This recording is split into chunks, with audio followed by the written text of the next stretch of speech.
شروع کرتا ہوں اللہ تعالیٰ کے نام سے جو بڑا مہربان نہایت رحم والا ہے۔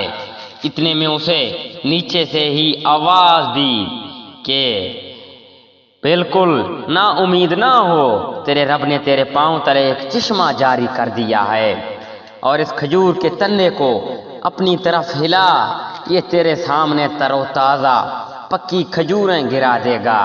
اب چین سے کھا پی اور آنکھیں ٹھنڈی رکھ۔ اگر تجھے کوئی انسان نظر پڑ جائے تو کہہ دینا کہ میں نے اللہ رحمان کے نام کا روزہ مان رکھا ہے، میں آج کسی شخص سے بات نہ کروں گا۔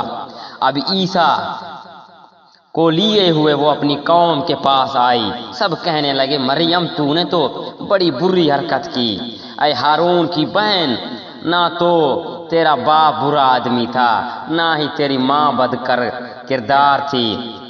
مریم نے اپنی بچی کی طرف اشارہ کیا۔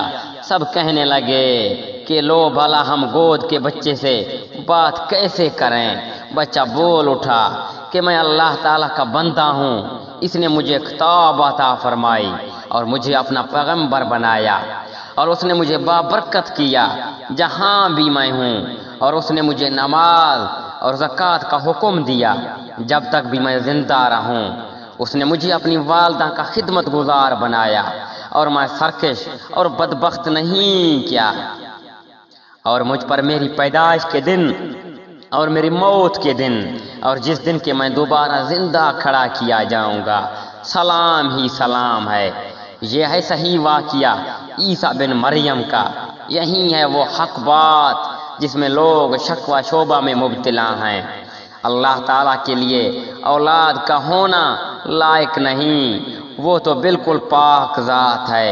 وہ تو جب کسی کام کے سر انجام دینے کا ارادہ کرتا ہے تو اسے کہہ دیتا ہے کہ ہو جا، وہ تو اسی وقت ہو جاتا ہے۔ میرا اور تم سب کا پروردگار صرف اللہ تعالیٰ ہی ہے، تم سب اسی کی عبادت کرو، یہی سیدھی راہ ہے۔ پھر یہ فرقے آپس میں اختلافات کرنے لگے۔ پس کافروں کے لیے ویل ہے ایک بڑے سخت دن کی حاضری سے۔ کیا خوب دیکھنے سننے والے ہوں گے اس دن جب کہ ہمارے سامنے حاضر ہوں گے، لیکن آج تو یہ ظالم لوگ بالکل گمراہی میں پڑے ہوئے ہیں۔ تو انہیں اس رنج و افسوس کے دن کا ڈر سنا دے جب کہ کام انجام کو پہنچا دیا جائے گا، اور یہ لوگ غفلت اور بے ایمانی میں ہی رہ جائیں گے۔ خود زمین کے اور تمام زمین والوں کے وارث ہم ہی ہوں گے، اور سب لوگ ہماری ہی طرف لوٹا کر لائے جائیں گے۔